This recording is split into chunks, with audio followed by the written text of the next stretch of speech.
नमस्कार दोस्तों। बहुत दिन हो गए लॉकडाउन को झेलते हुए।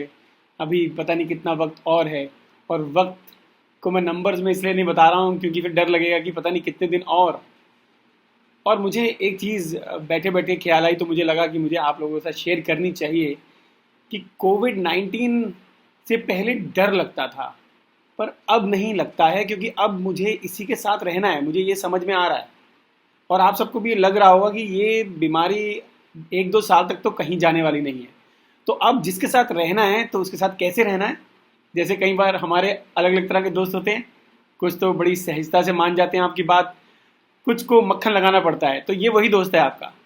इसके साथ थोड़ा सा स्ट्रिक्टली हमें रहना पड़ेगा। तो हमें क्या करना पड़ेगा? तो पहली चीज़, सबसे पहली चीज़ जो आपको करनी है वो है कि पहले तो मास्क आपके पास होना चाहिए। एक चश्मा होना चाहिए आपके पास। अगर नहीं है तो कहीं से भी अरेंज करो कि चश्मा बहुत इंपॉर्टेंट है, क्योंकि हम नाक और मुंह बंद करने के लिए मास्क का इस्तेमाल कर लेते हैं, पर आंखों का क्या? आंखों से अगर हमारे शरीर में कोविड-19 के कण चले जाते हैं तो फिर क्या होगा? तो हमें चश्मा बहुत इंपॉर्टेंट है।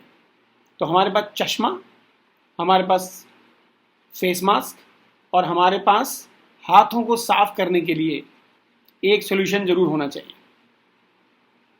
उसके बाद हमारे पास 2 बैग्स होने चाहिए अगर हम घर से बाहर निकलते हैं। और कोशिश कीजिए घर से वही बंदा बाहर निकले या वही बच्चा बाहर निकले जो 20 से 35 साल की उम्र का है, क्योंकि माना ये जा रहा है कि उनके पास ज़्यादा क्षमता होती है इस वायरस से लड़ने के लिए। तो मेरा सुझाव यही है कि अगर घर से कोई भी सामान लेने के लिए बाहर जाता है तो पहले तो अपने पास लिस्ट होनी चाहिए और उसी लिस्ट को ध्यान में रखते हुए वो अपना काम करके जितना जल्दी हो सके वापस आ जाए, क्योंकि घर में रहना ज़्यादा सेफ है। पर घर में रहने के लिए भी हमारे पास कुछ नियम होने चाहिए। जब आप बाहर जाओ तो जो भी सामान आप बाहर पहन के जा रहे हो वो कोशिश करो कि आप घर में घुसने से पहले उतार दें। जैसे जूते चप्पल, एक जूते चप्पल तो आप अलग से ही रख लीजिए अपने लिए घर के बाहर ही, कि घर से बाहर ही पहनेंगे और वहीं पर उतारेंगे और वहीं पर उतार के घर के अंदर वापस आएंगे। और जो भी आपने कपड़े पहने हैं सीधे आप वॉशरूम में जाइए और उनको साबुन के पानी में डुबो दीजिए। अगर आप किसी एसेसरीज का इस्तेमाल करते हैं, जैसे घड़ी हो गई, कानों में कुंडल हो गए, कड़ा हो गया, अंगूठियाँ हो गई, और आप इनको नहीं छोड़ सकते, अगर छोड़ दें तो बहुत अच्छी बात है, पर अगर नहीं छोड़ सकते हैं तो घर में घुसते ही एक डब्बा रखिए जिसमें आप घर के अंदर घुसते ही इसको उतार दें। बहुत इंपॉर्टेंट है। अगर आप कॉटन का मास्क इस्तेमाल करते हैं तो उस मास्क को आप धो सकते हैं उसी तरह से जैसे आप अपने कपड़े धोते हैं। पर अगर आपके पास मास्क बाजारी मास्क है जिसको फेंकना ही पड़ता है तो उसको अच्छे से डिस्पोज करें, किसी लिफाफे में पैक करके ही उसको डिस्पोज करें। एक बहुत जो इम्पोर्टेंट चीज़ है वो हमारा है मोबाइल फ़ोन। उसके बिना तो आजकल हम जी नहीं सकते हैं, तो वो तो हमारे साथ बाहर भी जाएगा, घर में भी आएगा, और घर में भी हम उसका इस्तेमाल करेंगे और बाहर भी इस्तेमाल करेंगे। और उसमें बहुत बड़ी पॉसिबिलिटी है कि कोविड-19 का वायरस हो। तो उसका क्या करें? तो जब आप घर में आएँ तो उस फ़ोन को पहले तो स्विच ऑफ कर दें। किसी कपड़े में आप सैनिटाइज़र को लेके अपने मोबाइल को अच्छे से साफ़ कर सकते हैं, और ये काम करते वक्त अगर आपका स्विच ऑफ के साथ साथ अगर आप उसकी बैटरी भी निकाल पाएँ तो बहुत अच्छा होगा।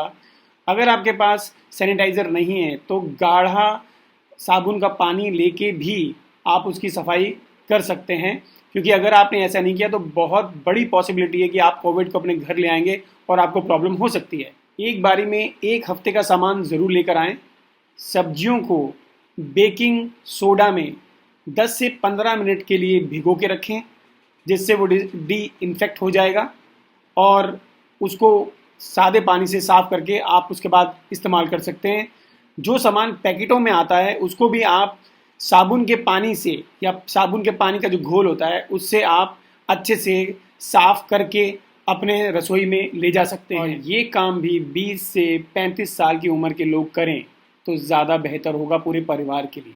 और इसके बाद ये बहुत ज़रूरी हो जाता है कि जिस जगह पर आपने सब्जियां या सामान को साफ़ किया था, धोया था, उस जगह को भी अच्छे से डिटॉल के पानी से या साबुन के पानी से हमें साफ़ करना बहुत ज़रूरी है।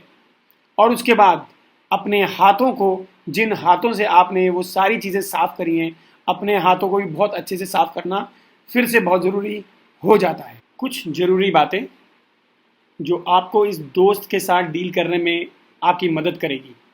नंबर 1, घर में घुसने से पहले अपने जूते चप्पल घर के बाहर ही छोड़ दें। नंबर 2, घर में आते ही अपने हाथों को बहुत अच्छे से धोना है। और अगर आपको धोना नहीं आता, बहुत सारी आजकल वीडियोस चल रही हैं, आप उनमें से सीख सकते हैं। हर कोना आपको धोना है अपने हाथ का।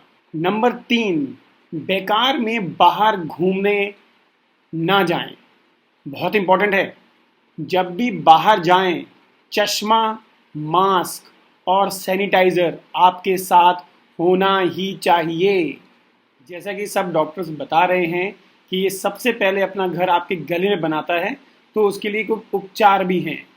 आपको रोज़ सुबह उठकर गुनगुने पानी से गरारे करने चाहिए। रात को सोने से पहले भी गुनगुने पानी से गरारे करने चाहिए। अगर आपको किसी भी तरह की बलगम, खराश कुछ भी है, तो आप उस गुनगुने पानी के अंदर नमक या हल्दी डालकर भी गरारे कर सकते हैं। दिन में 3 से 4 बार आप काढ़ा बना के पिए या चाय, कॉफ़ी भी पी सकते हैं, पर पदार्थ गर्म होना चाहिए। ठंडे पानी से, ठंडी कोल्ड ड्रिंक से बचें। Big no for gathering. किसी भी ऐसी जगह पर ना जाएं जहां पर सोशल डिस्टेंसिंग का पालन ना हो रहा हो, क्योंकि ये जो आपका नया दोस्त है, ये आपको दूसरे दोस्तों के साथ मिलते हुए देखकर खुश नहीं होता है। तो अगर इसके साथ जीना है तो थोड़ा सा स्ट्रिक्टनेस दिखानी पड़ेगी। अगर आपको ये सारी बातें ठीक लग रही हों तो इसको बार बार सुनिए, तो ये आपकी हैबिट बन जाएगी, आपकी हैबिट में आ जाएगा। धन्यवाद। आपका दिन शुभ रहे। Stay safe, stay home.